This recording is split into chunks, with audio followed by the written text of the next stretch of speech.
احنا رمضان واحنا نحجز نحجز الفطار.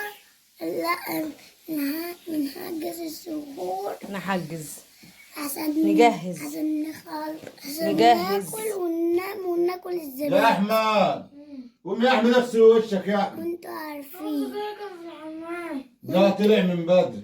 وانتوا عارفين طبق الفول اهو، طبق جبنة اهو، طبق بطاطس اهو، طبق فول اهو، طبق بطاطس اهو، طبق سلطة اهو.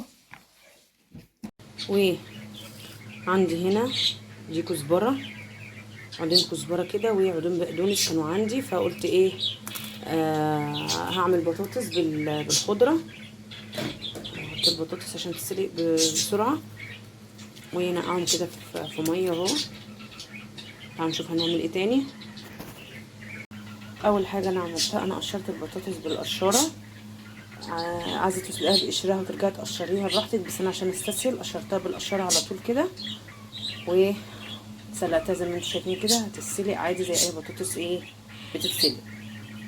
عندي هنا بقى ايه خيار وطماطمايه. هقطع الخيار والطماطم للجبنه، عندي جبنه قريش هحط عليه الجبنه، اقطع الخضار ده واحط عليه الجبنه.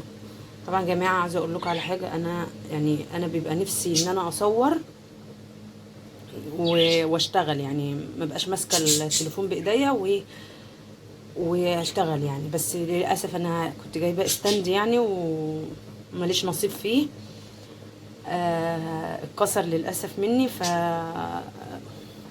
فمش عارفه ان انا اجيب واحد تاني، يعني بصراحه مستخسره ان انا اجيب واحد تاني لان مش هينفع معايا. فزي ما انتم شايفين كده بقى ايه، يعني بستخدم الموبايل او التليفون بايد وهي اصور بالايد التانية. فطبعا انا مش هينفع اقطع الحاجه، لازم بايديا الاتنين. وكمان عايزه اقول لكم حاجه كمان، ان التصوير في رمضان بجد من اصعب حاجه ممكن تقابلنا، يعني ان انا اصور وقت ما انا بعمل الاكل وتجهيز المعدات بقى والحاجات دي كلها بتبقى بجد بتاخد وقت. وغير بقى ان انت بيبقى ليكي ميعاد معين بتجهزي فيه الاكل قبل الفطار، وليكي وقت يعني بتبتدي فيه. فمش عارفه ان كنت هتجهزي للتصوير ولا هتجهزي للطبخه اللي هتطبخيها للفطار. والسحور نفس الكلام برضو. فبجد يعني تشجيع بقى، تشجيع، لان يعني بيبقى ضغط جامد قوي. تصوير في وقت رمضان بجد بيبقى ضغط جامد. فتشجيع منكم حلو كده بقى وشجعونا يعني. هقطع الخيار والطماطم ونشوف هنعمل ايه تاني. قطعت الطماطم والخيار، احط بقى ايه الجبنه القريش بتاعتنا. عايزه اقول لكم ما حدش بياكل من الجبنه دي الا انا وابو كريم بس. عندك بقى زيت زيتون حطي، عندك اي زيت حطي، عندك طحين حطي، عايزه تحطي فلفل حطي. بس اي حاجه تجيلك كده على بالك حطيها، شويه زعتر، اي حاجه تحطيها كده ايه مع الاكل يدي طعم حطي. عندي هنا برضو السلطه دي فايضه من الفطار برضو هعملها مع السحور يعني. وادي الخضره قطعتها بعد البطاطس ما اتسلقت. جبت معلقه سمنه وفص توم واحد بس، ويا دوبك ريحته تطلع وهنزل عليه بالبطاطس. لسه مطلعاه من الفريزر. فين احمد؟ يا عم خضتني كح، قول اي حاجه والله. الله يبارك لك يا ابو كريم،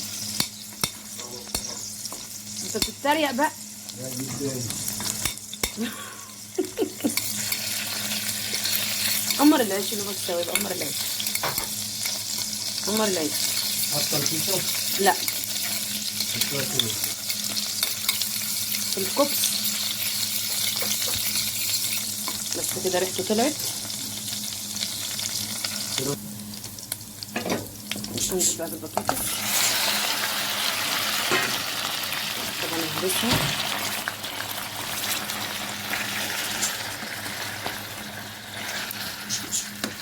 فرش الترابيزه وحط الحلو. متركزوش يا جماعه مع الاصوات اللي انت بتسمعوها. ها؟ يا بابا نضيفه. شويه ملح، يا احمد فلفل اسمر. من المونتاج برضو صعب ماشي. وهقلب كده هون وانا بعمل باستعجال. هنزل بقى بالخضره، وممكن الواحد يحط معلقه خل كده، بس هو سهوه مني بس كده. كده البطاطس بتاعتي خلصت.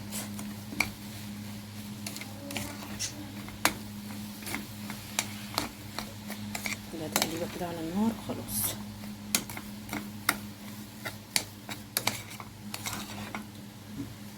هنبقى نعمل الفول بالبيض والفول المحوج. طاسه بقى على النار، وما تعيبوش على الطاسه بتاعتي، دي طاسه جوازي ماشي.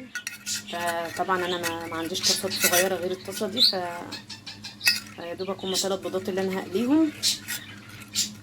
فانا مش هحتاج طبق كبير، يعني مش هحتاج طاسه كبيره ماشي.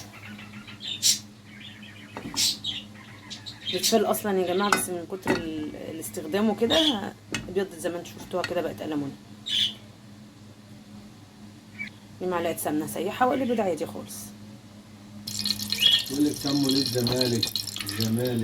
ليه؟ يقول لك واحد خواجه كان متجوز واحده مصريه اسمها عز، كانت تعبانه، يقول لها الزمالك. لا والله. عشان كده سموها الزمالك.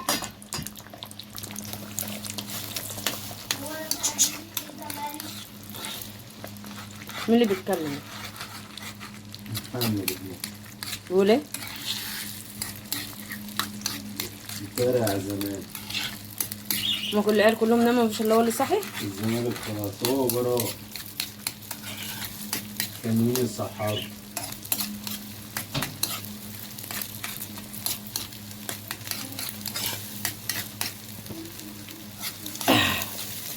الزمالك.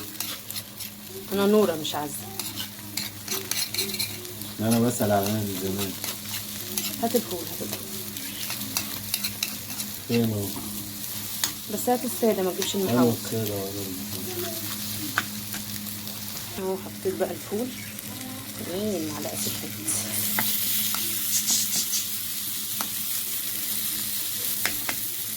بس كده بقى احط الملح بتاعها.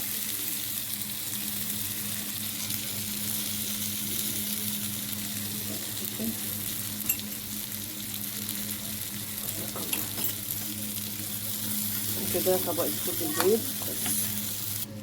عندي هنا بقى اهو الفول اللي هحط فيه الزيت الحار والطحينه يلا قوم ان انا الفول ده في طبق تاني.